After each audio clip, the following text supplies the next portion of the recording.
Hello students, halo alkane और hello arenes हम लोग पढ़ रहे हैं और ये चैप्टर अप्रोक्सीमेटली कंप्लीट पे है। लास्ट वीडियो लेक्चर में हमने जाना था कि फिजिकल प्रॉपर्टीज हेलो एल्केन और हेलो एरीन्स की क्या होती है। कुछ क्वेश्चन भी मैंने सॉल्व करवाए और chemical properties of halo alkane हमने डिस्कस किया। इस वीडियो लेक्चर में हम डिस्कस करने जा रहे हैं कि हेलो एल्केन और हेलो एरीन्स की केमिकल प्रॉपर्टीज क्या होती। बहुत इंपॉर्टेंट है ये वीडियो लेक्चर, बहुत ही ज्यादा इंपॉर्टेंट होने वाला है और इसमें हम बोर्ड के क्वेश्चन को भी डिस्कस करेंगे कि किस टाइप से बोर्ड क्वेश्चन पूछता है। तो हेडिंग देंगे chemical properties of hello arenes, chemical properties of hello arenes, और इसमें हम डिस्कस करेंगे, पहले प्रॉपर्टी डिस्कस करेंगे nucleophilic substitution reaction. Hello arenes की न्यूक्लियोफिलिक सब्स्टिट्यूशन रिएक्शन। हम हेलो एल्केन को डिस्कस कर चुके हैं, उसकी केमिकल प्रॉपर्टीज भी डिस्कस कर चुके हैं, ये भी डिस्कस कर चुके हैं, लेकिन बोर्ड में जो क्वेश्चन पूछे जाते हैं उस हिसाब से हम इसको डिस्कस करेंगे किस तरह से बोर्ड में क्वेश्चन पूछे जाते हैं। ठीक है, तो पहला क्वेश्चन बोर्ड में ही पूछा था। देखिए, हमने जब जीओसी पढ़ा रहे थे तो बताया था कि जो मेन रिएक्शन होती है बेंजीन कंपाउंड्स की, बेंजीन एंड देयर डेरिवेटिव्स की जो मेन रिएक्शन होती है वो इलेक्ट्रोफिलिक सब्स्टिट्यूशन रिएक्शन होती है। मेनली रिएक्शन जो होती है, जो बेंजीन रिंग है, जो मेनली आसानी से जो रिएक्शन शो करती है वो इलेक्ट्रोफिलिक सब्स्टिट्यूशन रिएक्शन होती है। मतलब इलेक्ट्रोफाइल आए और इलेक्ट्रोफाइल को ही रिप्लेस कर दे। लेकिन एक क्वेश्चन बोर्ड में पूछा जाता है कि वाई, ये क्वेश्चन मैंने लिखा हुआ है, why haloarenes generally do not show nucleophilic substitution reaction. क्यों haloarenes nucleophilic substitution reaction आसानी से नहीं देती, आसानी से नहीं। जिस तरह से हेलो एल्केन आसानी से न्यूक्लियोफिलिक सब्स्टिट्यूशन दे देते हैं, हेलो एरीन्स क्यों नहीं देती? ये एक इंपॉर्टेंट क्वेश्चन है और बोर्ड का भी क्वेश्चन है ये। Why haloarenes generally do not show nucleophilic substitution reaction और शो अंडर ड्रेस्टिक कंडीशन। मतलब कि अगर उनको फोर्स किया जाए, जबरदस्ती रिएक्शन करवाई जाए, तभी वो न्यूक्लियोफिलिक सब्स्टिट्यूशन देती हैं। Generally nucleophilic substitution reaction hello arenes नहीं देते। Hello arenes generally nucleophilic substitution reaction नहीं देते, और क्यों नहीं देते उसका रीजन हम यहां पे डिस्कस करेंगे। तो क्वेश्चन समझ में आ गया होगा आप लोगों को कि क्यों। क्वेश्चन यह है कि हेलो एरीन्स जनरली या कॉमन रिएक्शन, हेलो एरीन्स की कॉमन रिएक्शन इलेक्ट्रोफिलिक क्यों है, न्यूक्लियोफिलिक क्यों नहीं? Nucleophilic substitution reaction hello arenes की कॉमन रिएक्शन क्यों नहीं है? इस क्वेश्चन को हम डिस्कस करेंगे। क्वेश्चन समझ में आ गया? क्वेश्चन का स्क्रीनशॉट भी ले सकते हैं आप। अब देखिए, इसके रीजन हम डिस्कस करने जा रहे हैं कि इसके रीजन क्या है कि क्यों haloarenes nucleophilic substitution reaction नहीं देती। ठीक है, इसके हम रीजन डिस्कस करने जा रहे हैं। तो पहला तो रीजन है, फर्स्ट रीजन है,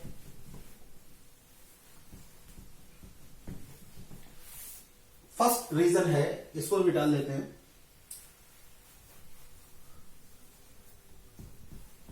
ये क्वेश्चन हम डिस्कस कर चुके हैं। ड्यू टू रेजोनेंस,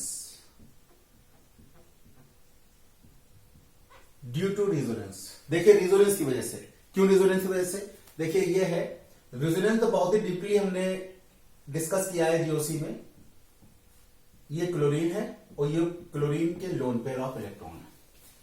ठीक है, लोन पेयर ऑफ इलेक्ट्रॉन। अब lone pair of electron conjugation में है, पाई सिग्मा लोन पेयर, तो ये रेजोनेंस शो करेंगे।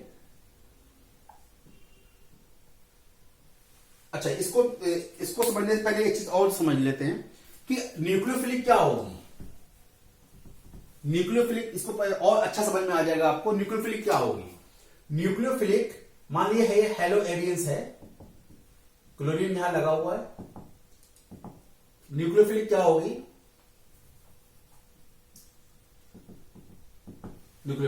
कोई न्यूक्लियोफाइल आके इस पे अटैक करे, मान लीजिए OH माइनस अटैक कर रहा है। न्यूक्लियोफाइल मतलब negatively charge, generally negatively charge. अब न्यूक्लियोफाइल यहां पे अटैक करे और इस क्लोरीन को रिप्लेस कर दे। सब्स्टिट्यूशन यही तो होती है कि एक सब्स्टिट्यूशन क्या होगी, कोई ग्रुप रिप्लेस हो, उसकी जगह दूसरा ग्रुप आके अटैच हो जाए, यही तो सब्स्टिट्यूशन होता है। इलेक्ट्रोफिलिक में इलेक्ट्रोफाइल आके अटैक करता है, इलेक्ट्रोफाइल को ही रिमूव करता है, और न्यूक्लियोफिलिक में न्यूक्लियोफाइल अटैक करता है, न्यूक्लियोफाइल को रिमूव करता है। ये हम बातें जीओसी में पढ़ चुके हैं। तो समझ गए सब्स्टिट्यूशन कि OH यहां पे अटैक करे और क्लोरीन को रिप्लेस कर दे। लेकिन हेलो एरियंस ये जनरली शो नहीं करते, उसी का रीजन हम बताने जा रहे हैं कि शो क्यों नहीं करते।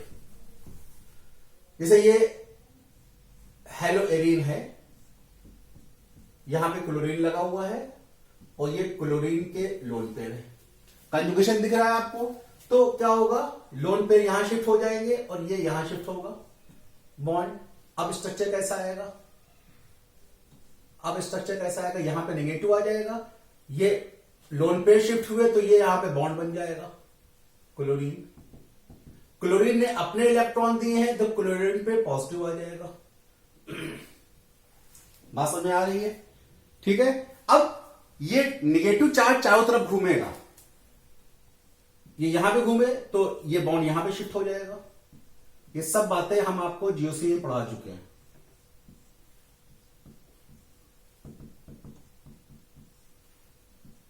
निगेटिव यहां आ गया, आगे ना, फिर निगेटिव कॉन्जुगेशन दिख गया, पाई सिग्मा निगेटिव, ये यहां शिफ्ट होगा और ये यहां शिफ्ट हो जाएगा। ये निगेटिव यहां पे आ गया, ये बॉन्ड यहां, ये यहां पे,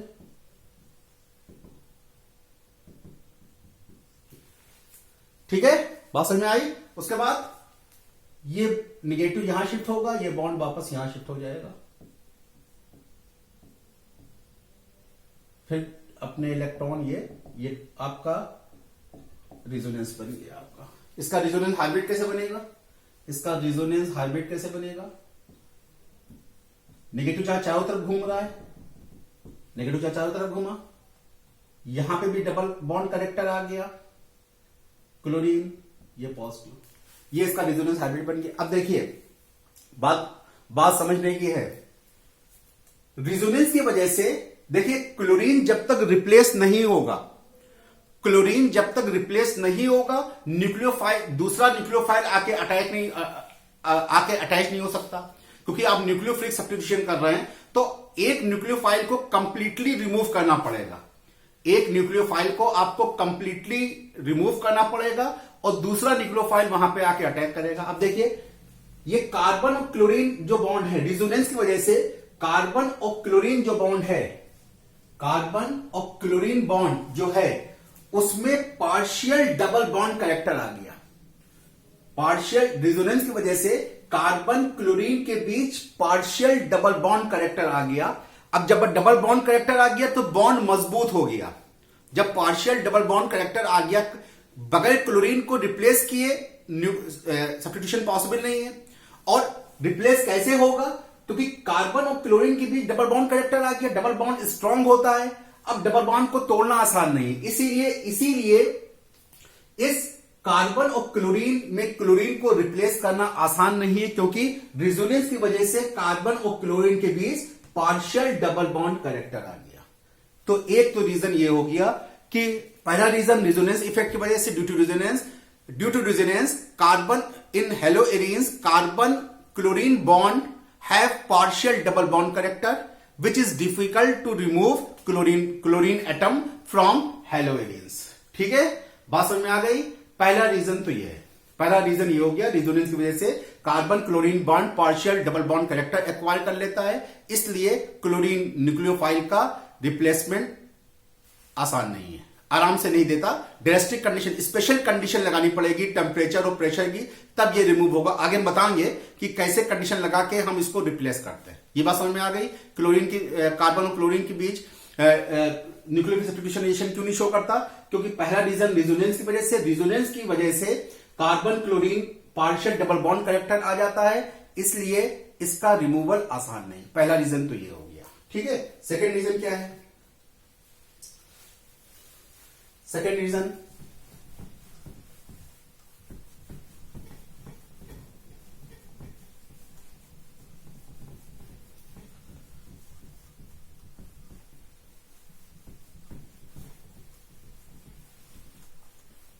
सेकेंड रीजन है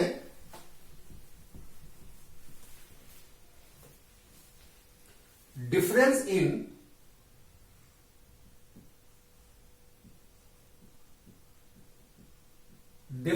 इन हाइब्रिडाइजेशन।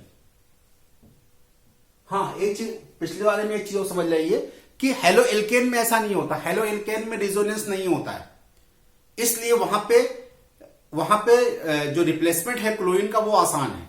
हेलो एरेन्स देखिए, हेलो एल्केन्स, ये मेथिल क्लोराइड दिया, यहां पे रिजोनेंस कहां है, तो क्लोरीन एटम आसानी से रिप्लेस हो जाता है और ये पार्शियल नेगेटिव चार्ज और पार्शियल पॉजिटिव चार्ज भी हो जाता है, तो ये अपने तरफ इलेक्ट्रॉनों को अट्रैक्ट भी करता है, तो ये बॉन्ड ऑलरेडी वीक हो जाता है और क्लोरीन का रिमूवल आसान होता है। हेलो एल्केन ये comparison, halo alkane nucleophilic substitution देता है लेकिन हेलो एरिन्स नहीं देता, क्योंकि हेलो एरिन्स में कार्बन क्लोरीन के बीच का जो बॉन्ड होता है partial double bond character acquire कर लेता है रिजोनेंस की वजह से, जबकि हेलो एल्केन में ऐसा नहीं होता। समझ में बात आ रही? अब ये difference in hybridisation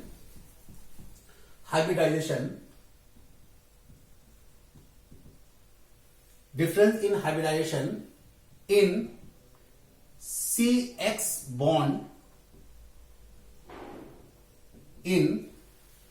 bond in haloarene. अब देखिए हाइब्रिडाइजेशन का केस करता है, ये हेलोएरिन्स है, ये हेलोएरिन्स है, मान लीजिए X लगा हुआ है, हेलोजन लगा हुआ है, और ये हेलो एल्केन है।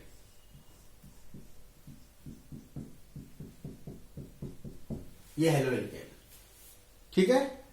इसमें देखिए ये कार्बन चारों तरफ क्या है, सिग्मा बॉन्ड है, तो ये कार्बन sp3 हाइब्रिडाइज है, ये कार्बन कैसा है, sp3 हाइब्रिडाइज है, और ये कार्बन जिससे हाइड्रोजन अटैच है, ये कार्बन sp2 हाइब्रिडाइज है।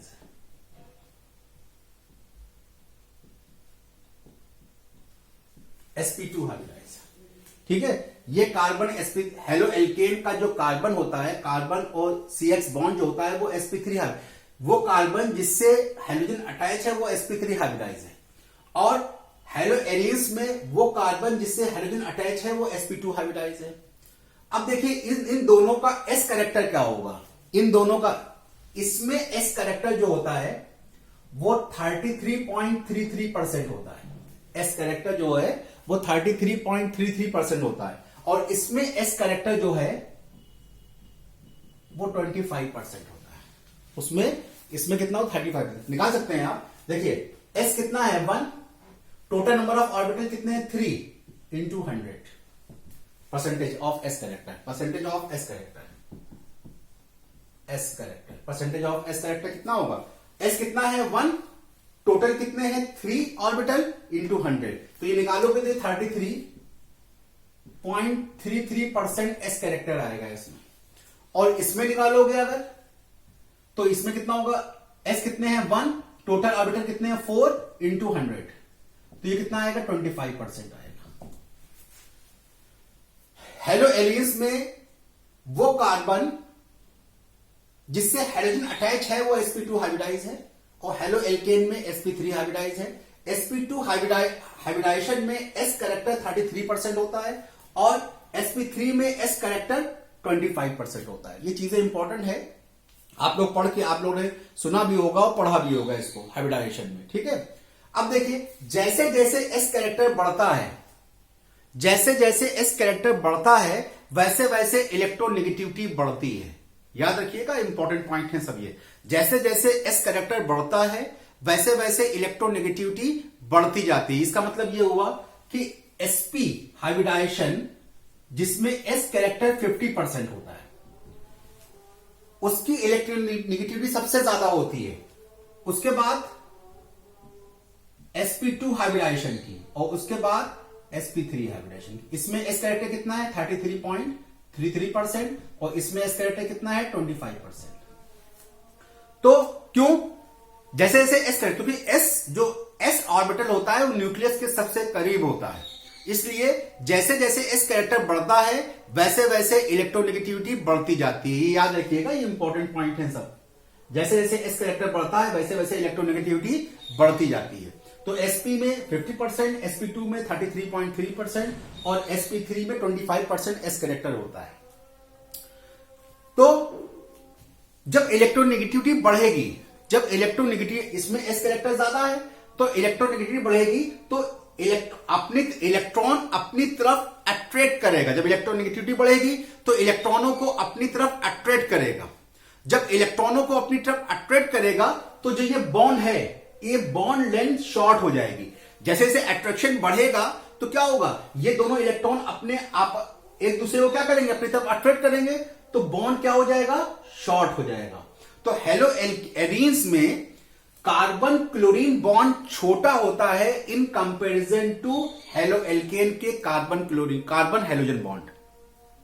हेलो एरीन्स में carbon halogen bond haloalkane के कार्बन हेलोजन बॉन्ड से छोटा होता है और छोटे बॉन्ड को तोड़ना मुश्किल होता है, इसलिए सब्स्टिट्यूशन पॉसिबल नहीं है। बात समझ में आ रही है? बात समझ में आ रही है कि हेलो एरीन्स का carbon halogen bond sp2 hybridize है, हेलो एल्केन का carbon halogen bond sp3 hybridize है। जैसे जैसे एस कैरेक्टर बढ़ता है इलेक्ट्रोनेगेटिविटी बढ़ती है, इलेक्ट्रोनेगेटिविटी बढ़ती है तो इलेक्ट्रॉन को अट्रैक्शन बढ़ता है, इलेक्ट्रॉन पे अट्रैक्शन बढ़ता है और बॉन्ड छोटा हो जाता है। तो हेलो एरीन्स में carbon chlorine bond haloalkane के कार्बन हेलोजन बॉन्ड से छोटा है, छोटे बॉन्ड को तोड़ना मुश्किल होता है, इसलिए रिप्लेसमेंट सब्स्टिट्यूशन, न्यूक्लियोफिल सब्स्टिट्यूशन रिएक्शन आसानी से पॉसिबल नहीं है। दूसरा रीजन ये हो गया, स्क्रीनशॉट ले सकते हैं इसका। दूसरा रीजन ये हो गया। तीसरा reason, third reason,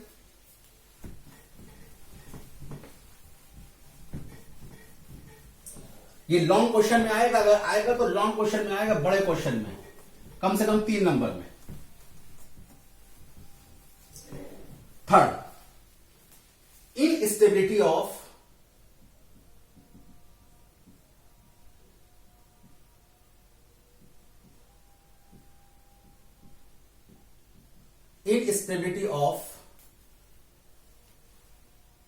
phenyl cation.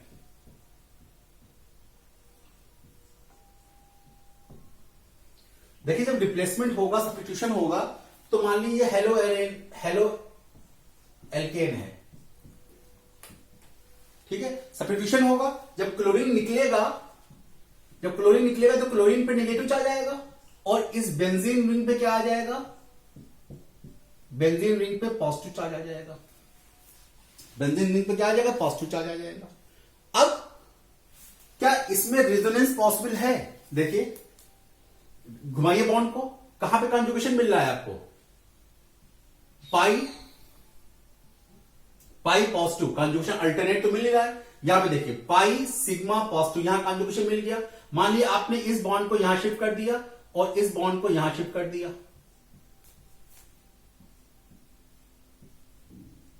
ठीक है, तो इस पे निगेटिव आ जाएगा, सॉरी ये बॉन्ड बन जाएगा, ये पॉजिटिव खत्म हो जाएगा और यहां पे क्या आ जाएगा, निगेटिव आ जाएगा और ये बॉन्ड यहां आ गया, ठीक है। अब देखिए कोई रिजोनेंस पॉसिबल है, कोई रिजोनेंस पॉसिबल है, और यहां से बॉन्ड किया तो यहां पे क्या आ जाएगा, पॉजिटिव आ जाएगा। कोई रिजोनेंस आगे पॉसिबल है, कोई रिजोनेंस पॉसिबल है आगे, नहीं पॉसिबल है। तो जो फेनाइल कैटायन जो बनता है आयनाइजेशन से, या आयनाइजेशन हुआ ना, तो आयनाइजेशन सेल्फ आयनाइजेशन से जो फेनाइल कैटायन बनता है वो रिजोनेंस स्टेबलाइज नहीं होता। एक रीजन ये भी है इसका, रिजोनेंस स्टेबलाइज नहीं होता, इसलिए यहां पे SN2 रिएक्शन पॉसिबल नहीं है, सॉरी SN1 रिएक्शन पॉसिबल नहीं, SN1 रिएक्शन पॉसिबल नहीं, ठीक है। बात समझ में आई? ठीक है, स्क्रीनशॉट ले सकते हैं इसका। नेक्स्ट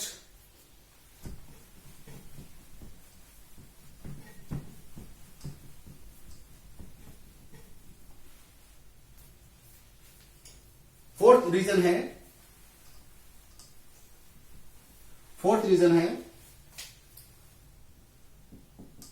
रिपल्शन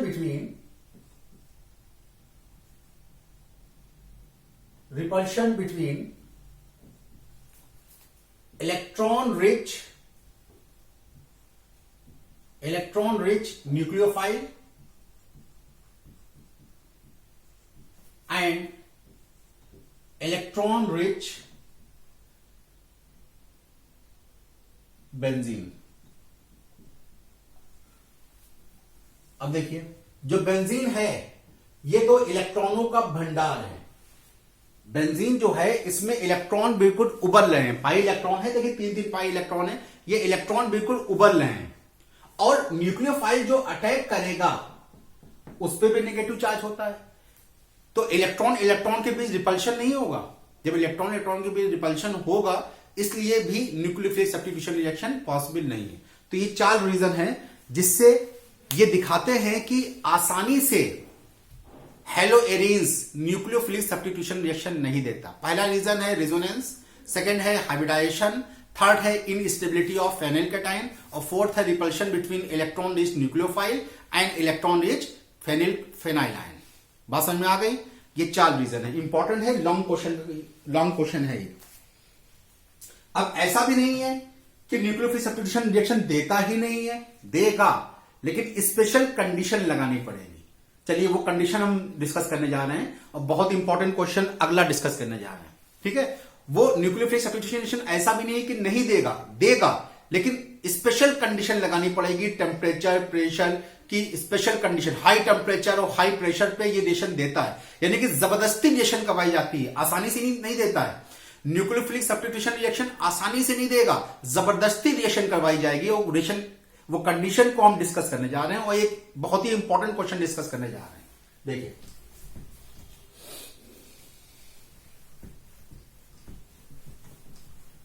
न्यूक्लियोफिलिक सब्स्टिट्यूशन का पहला एग्जांपल है replacement bye hydroxyl group.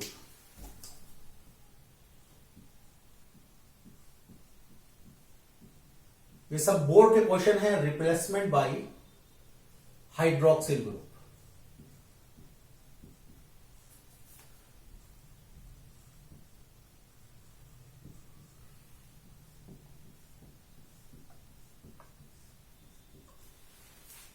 Hydroxyl group मतलब जब क्लोरोबेंजीन,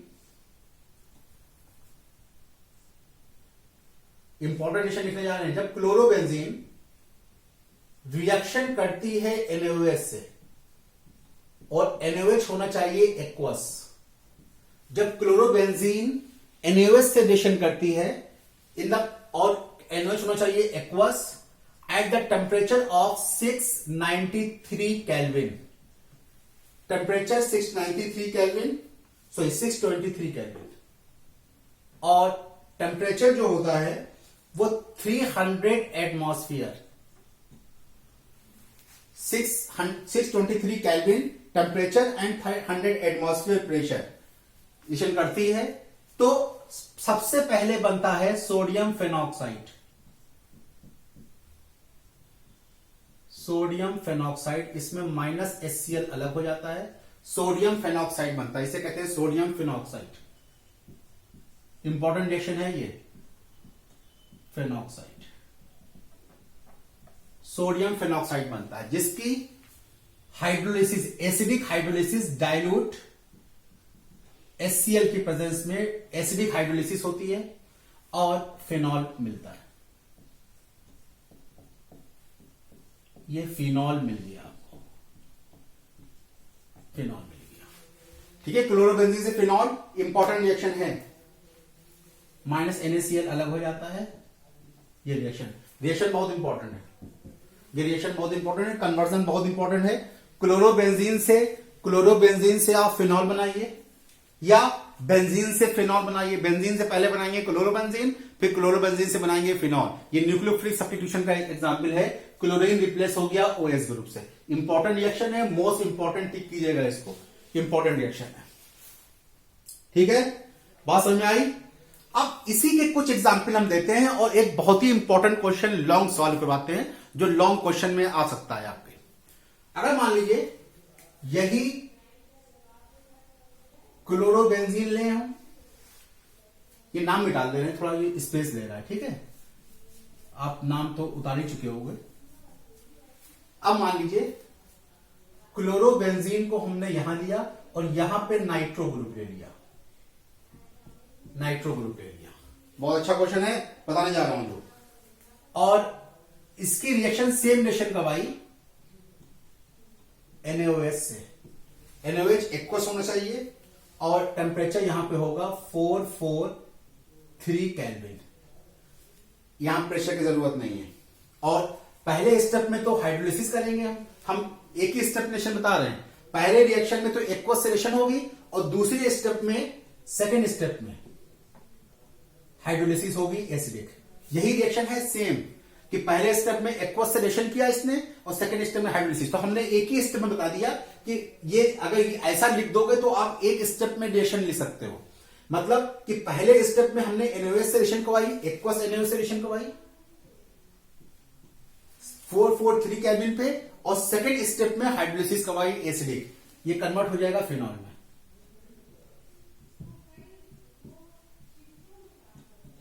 ये NO2, ठीक है, NO2 में ये कन्वर्ट हो गया। अब मान लीजिए देखते जाइए बस, थर्ड रिएक्शन देखिए, थर्ड रिएक्शन देखिए। अच्छा यहीं पे लिख दे रहा है। तीसरी रिएक्शन देखिए,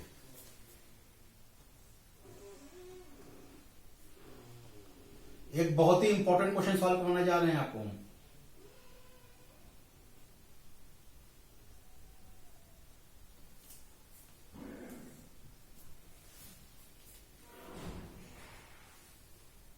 पहले स्टेप में NaOH से टेम्परेचर है 363 केल्विन, 68 केल्विन, और सेकेंड स्टेप में एसिडिक हाइड्रोलिसिस।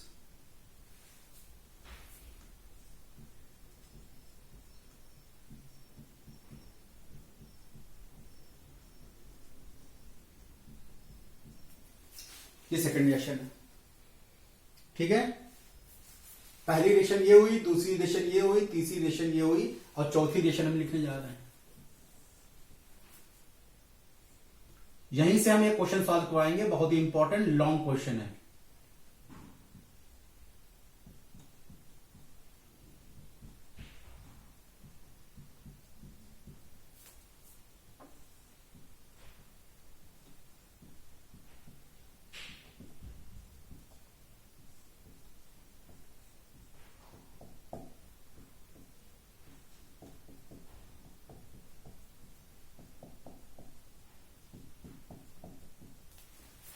ठीक है, नाम लिख लेते हैं। ये तो फिनॉल हो गया, ठीक है।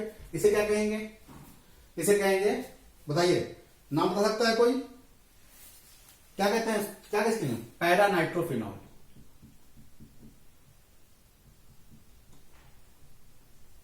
पैरा नाइट्रोफिनॉल, इसे क्या कहेंगे? इसे क्या कहेंगे? अगर इसको 1 माने, इसको 2, इसको 3, इसको 4, क्या कहेंगे इसको? 2,4 डाइनाइट्रोफिनॉल। 2,4 डाइनाइट्रोफिनॉल। इसे कहेंगे 2,4,6 ट्राइनाइट्रोफेनॉल। ये बहुत ही इंपॉर्टेंट कंपाउंड है। 2,4,6 ट्राइनाइट्रोफिनॉल, या इसको कहते हैं पिक्रिक एसिड। ये भी बनवाने को पूछता है आपको, पिक्रिक एसिड, ठीक है, पिक्रिक एसिड। अब देखिए, अच्छा इसका नाम बताने का यहां पे मेरा मकसद नहीं है, मेरा मकसद है एक चीज समझाना आपको। देखिए, जब क्लोरीन अकेला था, ये सारी रिएक्शन न्यूक्लियोफिलिक सब्स्टिट्यूशन रिएक्शन है, ठीक है। जब क्लोरीन अकेला था, एक्वस NaOH से रिएक्शन कर रहा था, टेम्परेचर था 623 केल्विन, 300 एटमॉस्फेयर प्रेशर। कितनी ज्यादा फोर्सफुली रिएक्शन हो रही है, टेम्परेचर और प्रेशर दोनों लगाया जा रहा है। ये इसका बताने का मकसद मेरा यही है कि जब क्लोरीन की कितनी मुश्किल से न्यूक्लियोफिलिक सब्स्टिट्यूशन हो रही है, कितनी मुश्किल से हो रही है। 623 केल्विन टेम्परेचर दे रहे हैं, 300 एटमॉस्फेयर प्रेशर दे रहे हैं, तब ये कन्वर्ट हो रहा है फिनॉल में। कितनी मुश्किल से हो रही, लेकिन मुश्किल को थोड़ा आसान कब हुआ, मुश्किल थोड़ी आसान कब हुई, जब क्लोरीन से पैरा पोजीशन पे NO2 ग्रुप आ गया। जब क्लोरीन से पैरा पोजीशन पे NO2 ग्रुप आ गया, तब यहां पर टेम्परेचर भी कम हो गया और प्रेशर की जरूरत नहीं हुई। बताना हम ये चाह रहे हैं कि जब क्लोरोबेंजीन अकेला था, तब न्यूक्लियोफिलिक सब्स्टिट्यूशन रिएक्शन कितनी मुश्किल से हो रही थी। टेम्परेचर और प्रेशर दोनों लगाने की जरूरत थी और तब वो फिनॉल में कन्वर्ट है। लेकिन जब क्लोरीन से पैरा पोजीशन पर NO2 ग्रुप आ गया, तो प्रेशर तो गायब हो गया, टेम्परेचर कम हो गया और रिएक्शन होगी। रिएक्शन 2 स्टेप में होगी। पहले स्टेप में ये बनेगा ही बनेगा सोडियम फेनॉक्साइड, और सेकेंड स्टेप में ये बनेगा। ठीक है। तीसरे में देखिए, अब आर्थो और पैरा दोनों पे NO2 ग्रुप आ गया। इसने क्या किया, इसने कंडीशन को और फेवरेबल कर दिया, टेम्परेचर और कम हो गया, टेम्परेचर और कम हो गया, और ये भी 2 स्टेप रिएक्शन होगी। पहले स्टेप में सोडियम फेनॉक्साइड बनेगा, सेकेंड स्टेप में फिनॉल बनेगा, फिनॉल बन गया, क्लोरीन को रिप्लेस कर दिया OH ग्रुप ने। ये न्यूक्लियोफिलिक सब्स्टिट्यूशन रिएक्शन हो रही है। बात समझ में आ गई। अब जब 3 जगह पर NO2 ग्रुप आ गया, 2 आर्थो 1 पैरा पर, तो देखिए इसने कितना ज्यादा बड़ा काम किया। टेम्परेचर की कोई जरूरत नहीं, ना NaOH की जरूरत, एक स्टेप में रिएक्शन सिर्फ वाटर के साथ गर्म कर दिया, फिनॉल में कन्वर्ट हो गया। देखिए स्क्रीनशॉट ले सकते हैं। बहुत ही इंपॉर्टेंट चीज बताने जा रहा हूं आपको, मैं बहुत ही ज्यादा इंपॉर्टेंट चीज बताने जा रहा हूं आपको। न्यूक्लियोफिलिक सब्स्टिट्यूशन रिएक्शन बहुत ही स्पेशल केस में होती है, हैलो एरियंस में बहुत ही मुश्किल से होती है, बहुत ही ड्रेस्टिक कंडीशन में, ड्रेस्टिक मतलब बहुत ही मुश्किल कंडीशन में होती है।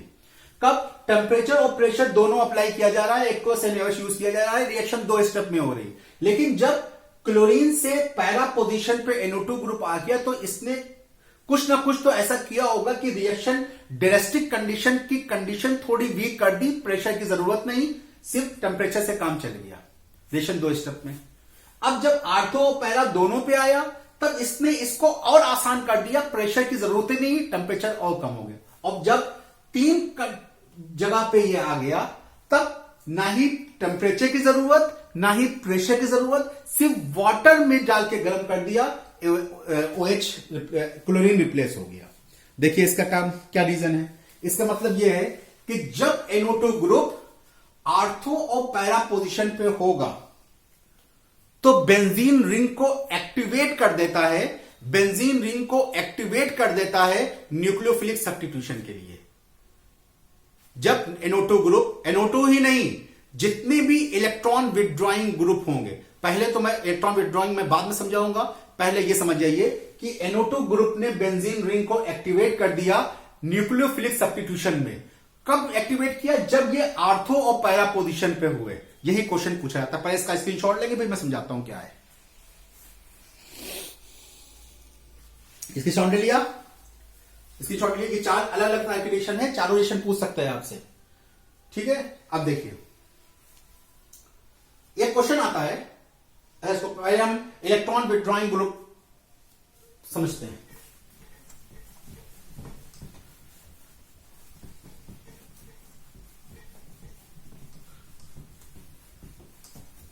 हमने आपको आर्थो पैरा डायरेक्टिंग ग्रुप समझाया था,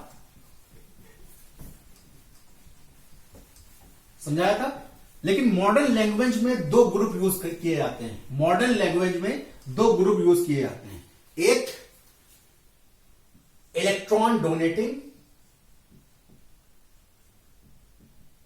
एक मॉडर्न लैंग्वेज में आर्थो पैरा यूज नहीं किया था, electron donating electron withdrawing group use किए जाते हैं। और second electron withdrawing group,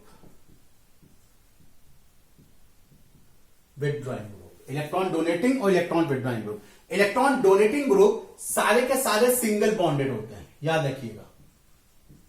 single bonded जो होंगे वो इलेक्ट्रॉन डोनेटिंग ग्रुप होंगे, बेंजीन रिंग को इलेक्ट्रॉन देंगे। और अगर किसी में डबल बॉन्ड या ट्रिपल बॉन्ड आ जाए तो वो इलेक्ट्रॉन विथड्रॉइंग ग्रुप होंगे, और electron donating group ortho para directing होते हैं, और electron withdrawing group Meta directing होते हैं। ठीक है, मेटा डायरेक्टिंग होते हैं। ये तो अलग की बात है, ये अलग चीजें मैं अलग बताऊंगा। लेकिन अभी समझाइए कि जिसमें डबल और ट्रिपल बॉन्ड होंगे वो इलेक्ट्रॉन विड्रॉइंग होंगे, बेंजीन रिंग से इलेक्ट्रॉन को खींच लेंगे, बेंजीन रिंग से इलेक्ट्रॉनों को खींच लेंगे। और electron donating group single bonded होते हैं, ये बेंजीन रिंग को इलेक्ट्रॉन देंगे। ठीक है, ये बेंजीन रिंग को इलेक्ट्रॉन देंगे। डोनेटिंग ग्रुप होंगे, electron donating group single bonded होंगे, ये बेंजीन रिंग को इलेक्ट्रॉन देंगे। और इलेक्ट्रॉन विड्रॉइंग ग्रुप डबल और ट्रिपल बॉन्ड होंगे, ये बेंजीन रिंग से इलेक्ट्रॉन को खींच लेंगे। ठीक है, ये बात समझ में आ गई। अब एक क्वेश्चन आता है जो हमने आपको दिखाया कि कैसे कैसे इलेक्ट्रॉन ऑर्थो पैरा पे आए और उन्होंने बेंजीन रिंग को एक्टिवेट कर दिया न्यूक्लियोफिलिक सब्स्टिट्यूशन के लिए, आसान बना दिया, न्यूक्लियोफिलिक सब्स्टिट्यूशन को आसान बना दिया। वही क्वेश्चन पूछा जाता है कि ग्रुप लाइक सीएन में भी ट्रिपल बॉन्ड होता है, कार्बन नाइट्रोजन में ट्रिपल बॉन्ड होता है, NO2, ये इलेक्ट्रॉन विड्रॉइंग होते हैं।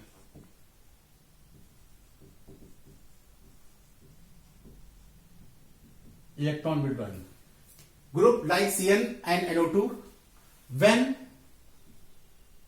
present at ortho and para position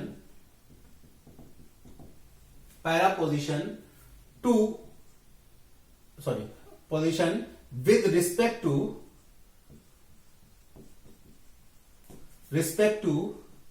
halogen atom activate the benzene ring toward nucleophilic substitution reaction. क्यों ऐसा क्यों होता है? लॉन्ग क्वेश्चन बनता है कि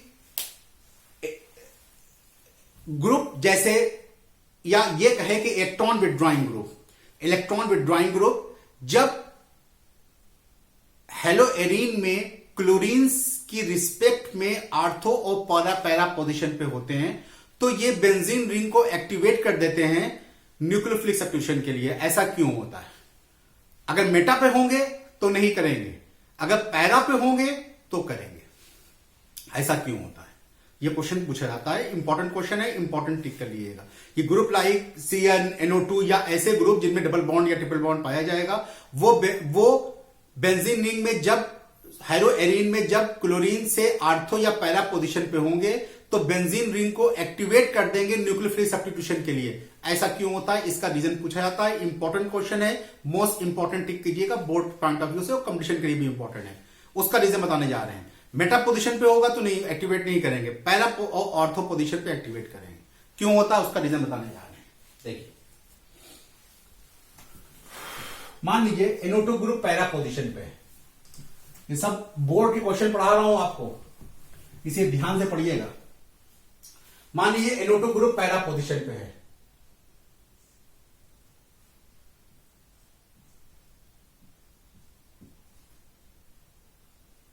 ये क्लोरीन है,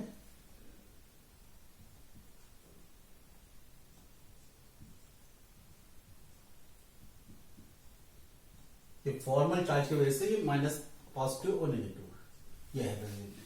ठीक है, अब मान लीजिए किसी OH ने आके, न्यूक्लियोफाइल ने आके यहां पे अटैक किया। मान लीजिए यहां पे अटैक किया, जब अटैक किया तो बॉन्ड बनेगा, तो ये बॉन्ड यहां पे शिफ्ट हो जाएगा। बहुत ध्यान से देखिएगा, ये सब चीजें बता चुका हूं आपको मैं। ठीक है, यहां पे जब ये बॉन्ड यहां जाएगा तो यहां पे क्या आ जाएगा? नेगेटिव आ जाएगा, और ये OH आके यहां पे जुड़ गया। ठीक है, ये नेगेटिव आ गया। ठीक है, क्लियर?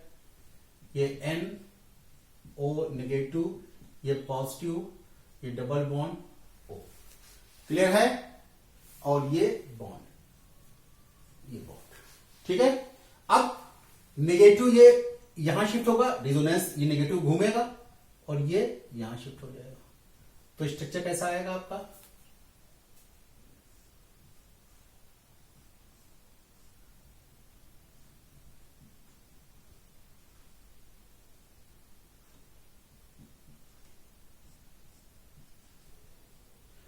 इस कार्बन पे नेगेटिव आ जाएगा, ये बॉन्ड ऐसे ऐसे बन जाएगा, ये OH ये Cl। ठीक है, बात समझ में आ गया? समझ में आ गया? इस कार्बन पे नेगेटिव है, हम यहां बनाते हैं इसको, इस कार्बन पे नेगेटिव है, नीचे वाले कार्बन पे नेगेटिव है। अब देखिए कॉन्जुगेशन कहां मिल रहा है? कॉन्जुगेशन इधर भी मिल रहा है, पाई सिग्मा पॉजिटिव नेगेटिव यहां ही मिल रहा है, नेगेटिव सिग्मा डबल बॉन्ड। अब देखिए ये बॉन्ड अगर इधर शिफ्ट हो जाए और ये बॉन्ड इधर शिफ्ट हो जाए,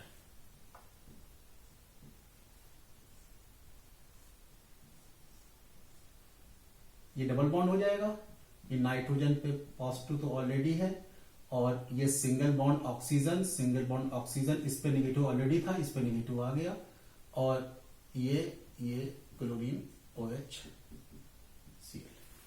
ठीक है, बात समझ में आ रही है? आ रही बात समझ में? ठीक है, हुआ? समझ में आ रहा है? अब देखिए कॉन्जुगेशन, फिर कॉन्जुगेशन पाई सिग्मा पाई। अब मान लीजिए ये बॉन्ड फिर शिफ्ट हो जाए यहां पे, और ये बॉन्ड यहां शिफ्ट हो जाए, और ये बॉन्ड यहां शिफ्ट हो जाए।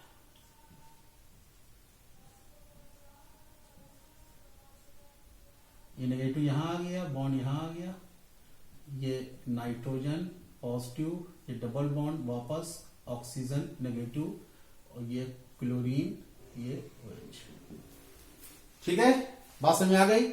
अब देखिए ये बॉन्ड नेगेटिव का ये शिफ्ट हो गया, तो ये क्लोरीन रिप्लेसमेंट। इसका रेजोनेंस हाइब्रिड कैसे बनेगा? रेजोनेंस हाइब्रिड देखिए कैसे बनेगा, नाइट्रोजन ऑक्सीजन ऑक्सीजन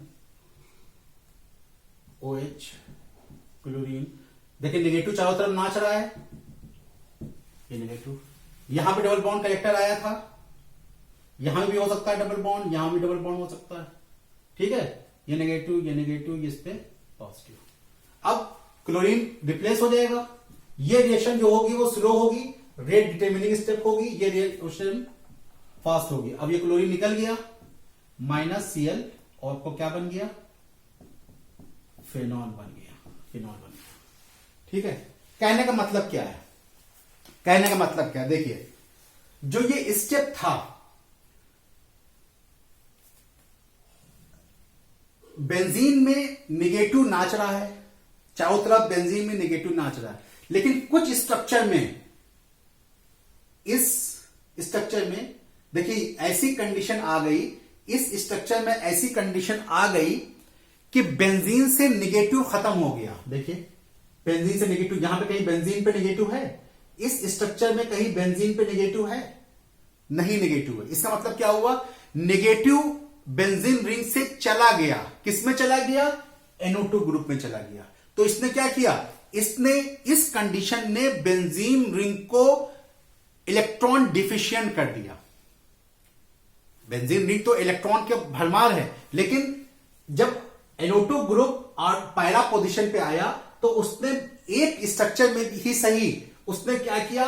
थोड़ी देर के लिए ही सही, उसने क्या किया? बेंजीन को इलेक्ट्रॉन डिफिशिएंट कर दिया।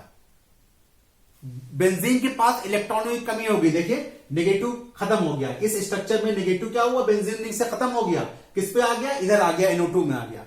तो एक स्ट्रक्चर में ही सही, लेकिन उसने बेंजीन को इलेक्ट्रॉन डेफिशिएंट कर दिया। इसी स्ट्रक्चर पे न्यूक्लियोफाइल आगे क्या कर देगा? अटैक कर देगा। जब बेंजीन रिंग इलेक्ट्रॉन डिफिशिएंट हुई, न्यूक्लियोफाइल आके क्या कर देगा? वहां पे अटैक कर देगा, क्योंकि बेंजीन रिंग को अपना इलेक्ट्रॉन कहां पूरा करना है? इलेक्ट्रॉन तो पूरा ही करना है। तो न्यूक्लियोफाइल वो उसी स्टेज पे आके न्यूक्लियोफाइल क्या कर देगा? अटैक कर देगा। तो जब ये पहला पोजीशन पे था तो कुछ ही देर के लिए सही, लेकिन इसने बेंजीन रिंग को इलेक्ट्रॉन डेफिशिएंट कर दिया। बात समझ में आ रही है? ठीक है, इसके शॉर्ट लेंगे, फिर ऑर्थो पोजीशन देखेंगे, फिर ऑर्थो पोजीशन देखेंगे। ठीक है, अब ऑर्थो पोजीशन में देखते हैं। प्रैक्टिस कीजिएगा, ऐसे नहीं आएगा, प्रैक्टिस से ही आएगा, खूब प्रैक्टिस कीजिएगा। देखिए आर्थो समझ के आप लोग समझ जाओगे, आधी चीज आपके दिमाग में चली जाएगी जब आर्थो समझ लोगे। अब मान लीजिए कि NO2 ग्रुप आर्थो पोजीशन पे आ गया, जो NO2 ग्रुप था वो आर्थो पोजीशन पे आ गया।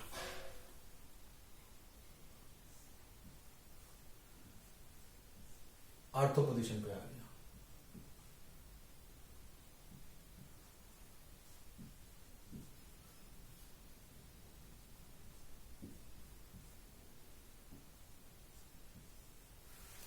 आर्थो पोजीशन पे आ गया, ठीक है।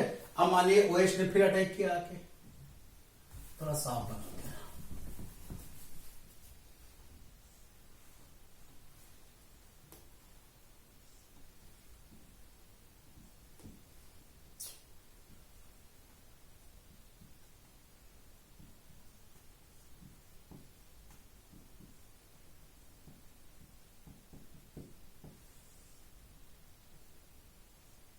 यहां पे अगर अटैक करे तो बॉन्ड क्या होगा, यहां पे शिफ्ट हो जाएगा। जब बॉन्ड शिफ्ट हो जाएगा तो इस कार्बन पे नेगेटिव आ जाएगा, ये नाइट्रोजन जुड़ा हुआ है। बहुत अच्छे समझ में आएगा आप लोगों को, जब ध्यान लगा के समझिएगा। नेगेटिव इस पे पॉजिटिव, और ये आके OH अटैच हो गया, ये Cl। ठीक है, अब कंडीशन मिल गई तो ये बॉन्ड मान लीजिए अगर यहां शिफ्ट हो गया तो ये बॉन्ड ये ऑक्सीजन के यहां शिफ्ट हो जाएगा। ठीक है, अब ये डबल बॉन्ड आ गया नाइट्रोजन, ये सिंगल बॉन्ड, इस पे नेगेटिव, इस पे नेगेटिव, ये बॉन्ड, ये OH, ये Cl। ठीक है, फिर कॉन्जुगेशन। अब वापस रिंग में डबल बॉन्ड शिफ्ट होगा, ये यहां पे आ जाएगा, तो ये यहां पे आएगा और ये यहां पे आएगा।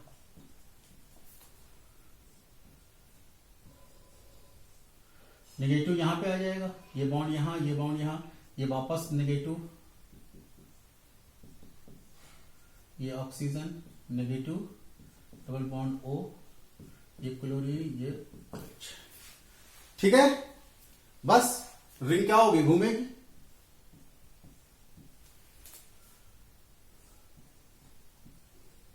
ये आ गया।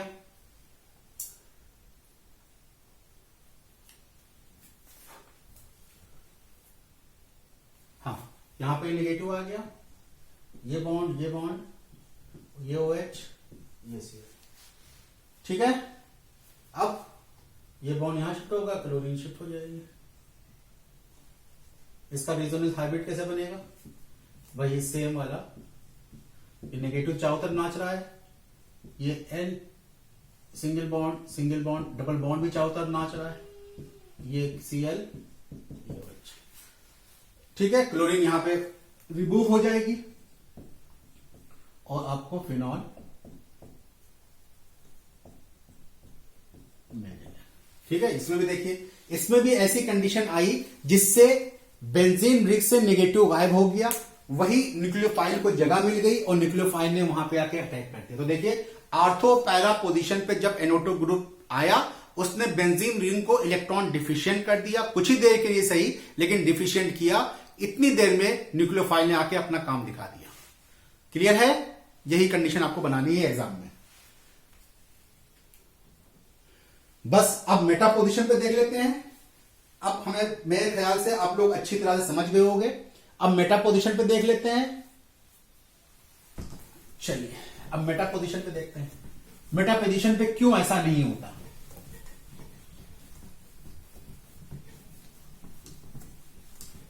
अच्छे से देखिएगा, मेटा पोजीशन पे ऐसा क्यों नहीं होता।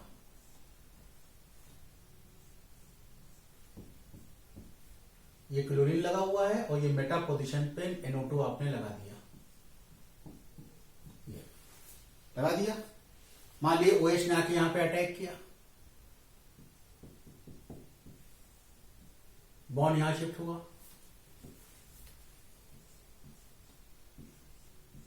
बॉन्ड, तो यहां पे नेगेटिव आ गया,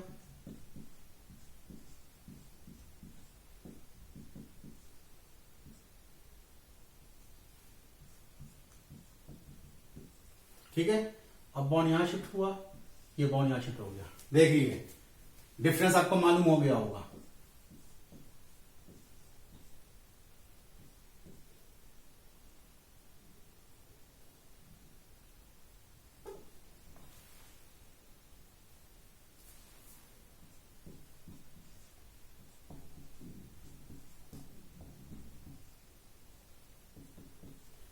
ठीक है, फिर यहां शिफ्ट हुआ, यहां शिफ्ट हुआ,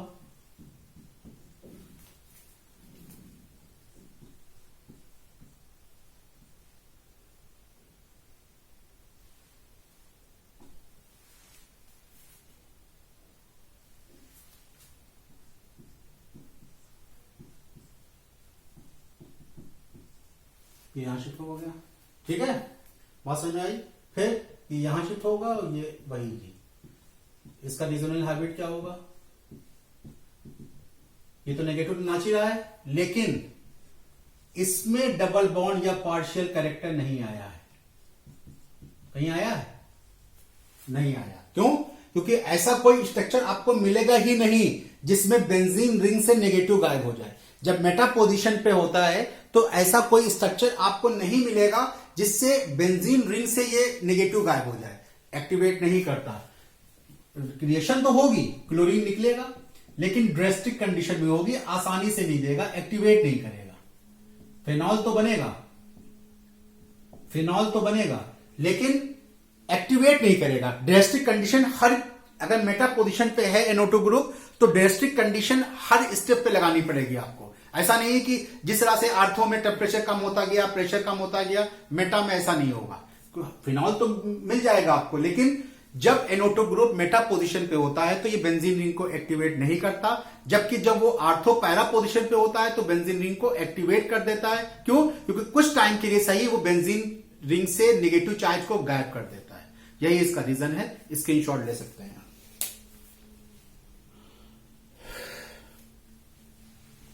ठीक है, बात समझ में आई? तो क्वेश्चन समझ में आ गया आपको कि क्यों NO2 या CN या इलेक्ट्रॉन विड्रॉइंग ग्रुप जब ortho Meta position, ortho para position पे होते हैं तो बेंजीन रिंग को न्यूक्लियोफिलिक सब्स्टिट्यूशन के लिए एक्टिवेट कैसे कर देते हैं, जबकि ये NO2 ग्रुप जब NO2 या CN ग्रुप जब मेटा पोजीशन पे होता है तो ऐसा नहीं करता। क्यों नहीं करता?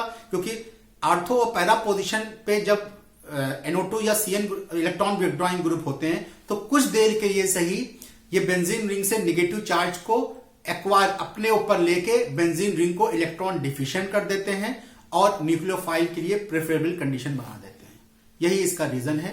लॉन्ग क्वेश्चन है, इंपॉर्टेंट क्वेश्चन है। तो ये थी nucleophilic substitution reaction benzene ring की, और कुछ इंपॉर्टेंट क्वेश्चन जो बोर्ड के लिए लॉन्ग क्वेश्चन में पूछे जाते हैं।